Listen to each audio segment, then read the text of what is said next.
proclamação do Evangelho de Jesus Cristo segundo João. Glória a vós, Senhor. Naquele tempo, Pilatos chamou Jesus e perguntou-lhe: Tu és o rei dos judeus? Jesus respondeu: Estás dizendo isto por ti mesmo, ou outros te disseram isto de mim? Pilatos falou: Por acaso eu sou judeu? O teu povo e os sumos sacerdotes te entregaram a mim. Que fizeste? Jesus respondeu: O meu reino não é deste mundo. Se o meu reino fosse deste mundo, os meus guardas lutariam para que eu não fosse entregue aos judeus. Mas o meu reino não é daqui. Pilatos disse a Jesus: Então tu és rei? Jesus respondeu: Tu dizes, eu sou rei. Eu nasci e vim ao mundo para isto, para dar testemunho da verdade. E todo aquele que é da verdade escuta a minha voz. Palavra da salvação.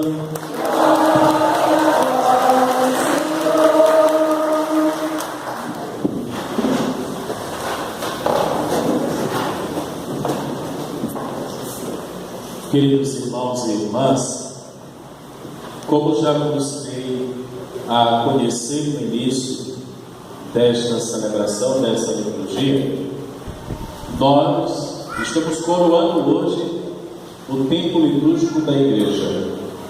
O ano de 2015 está chegando ao seu final para a liturgia da Igreja.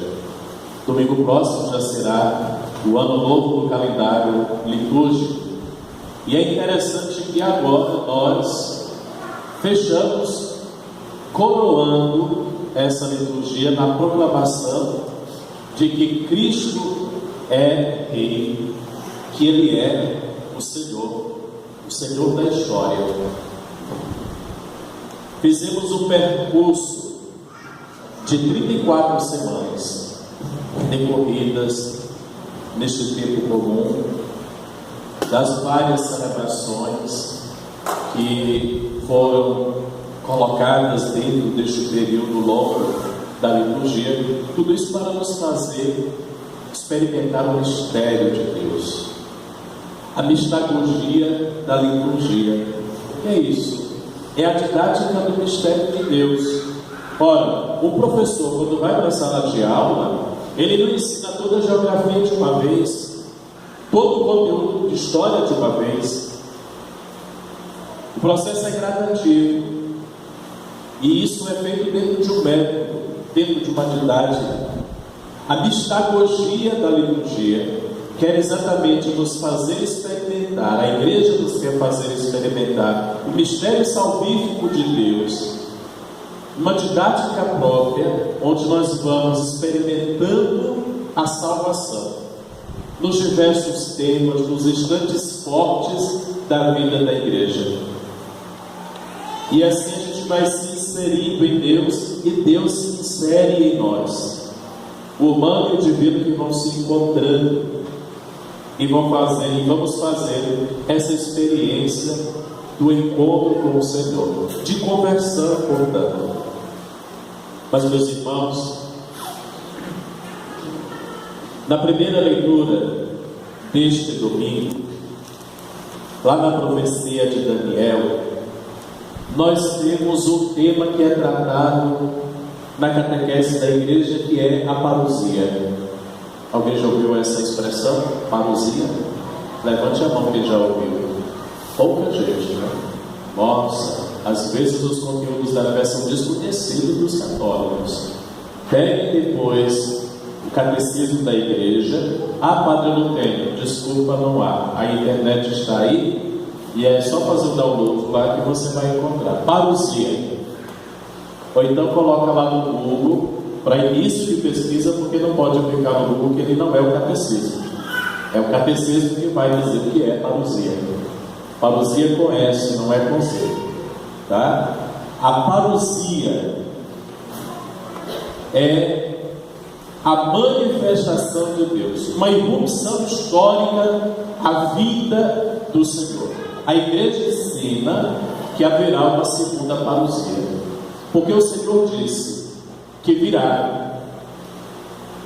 Tanto a primeira leitura como a segunda leitura de hoje falam desta irrupção que é histórica, de uma intervenção histórica da presença de Deus.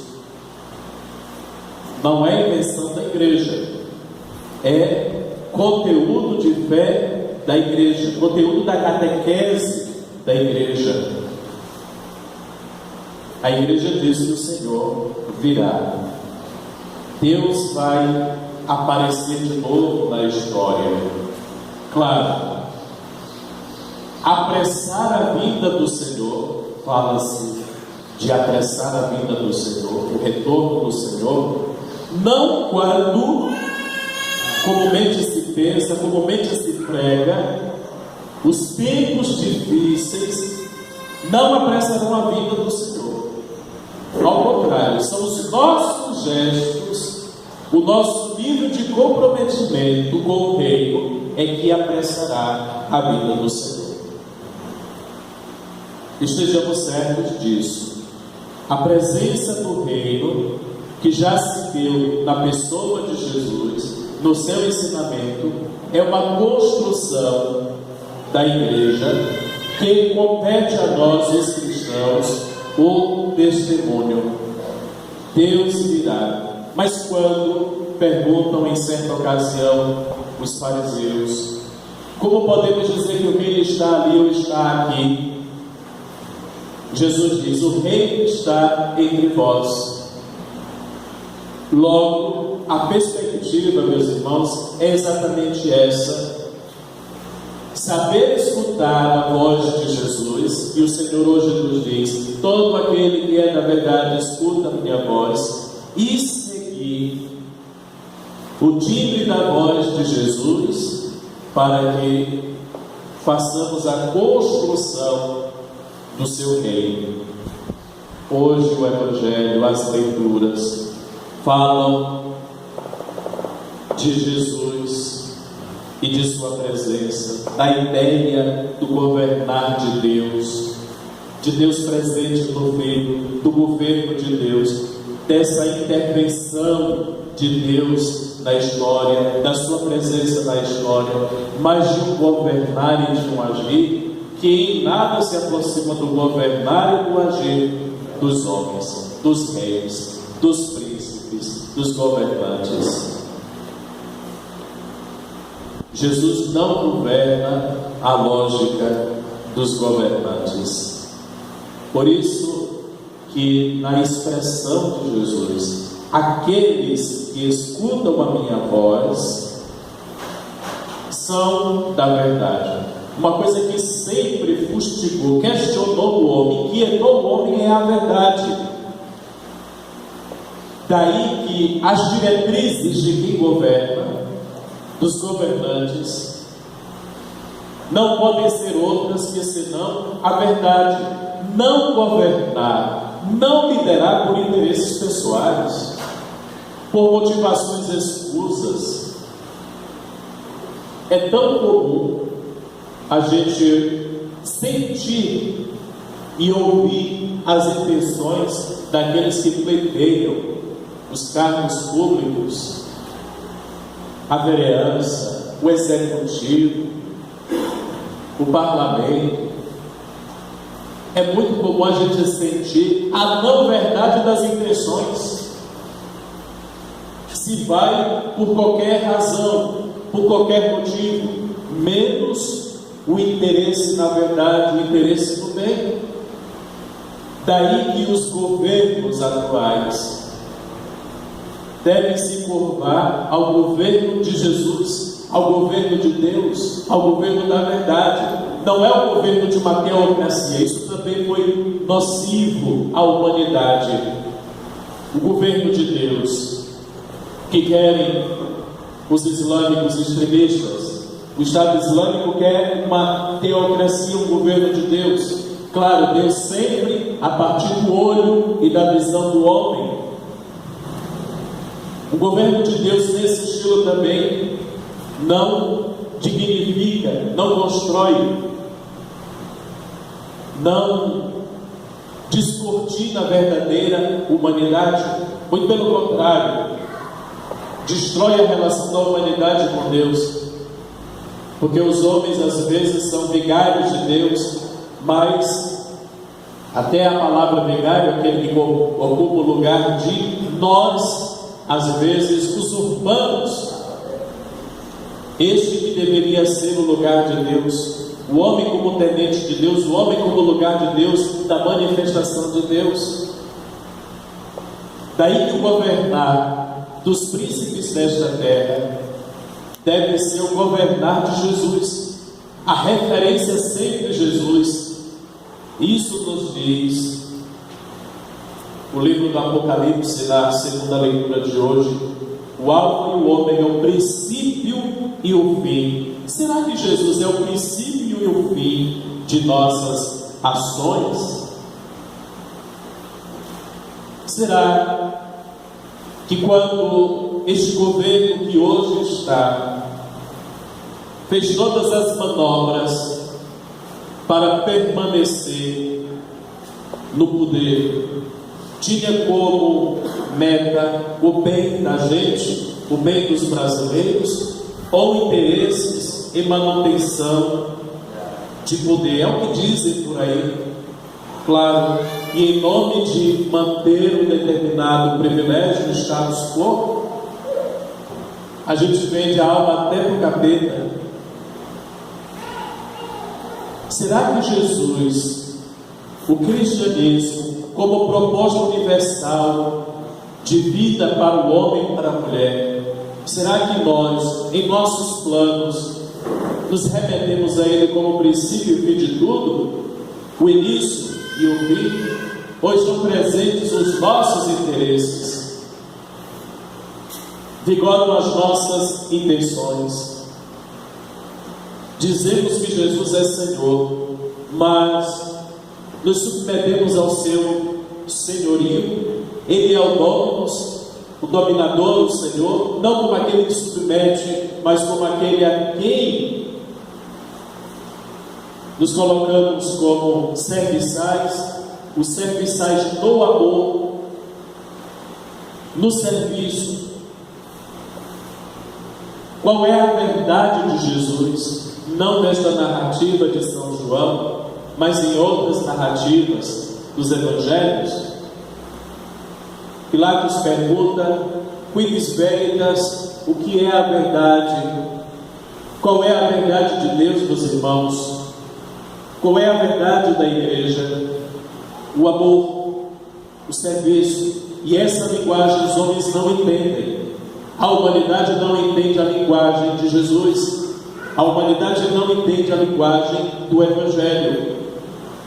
Mas nós, os cristãos, somos convidados a testemunhar a verdade de Deus.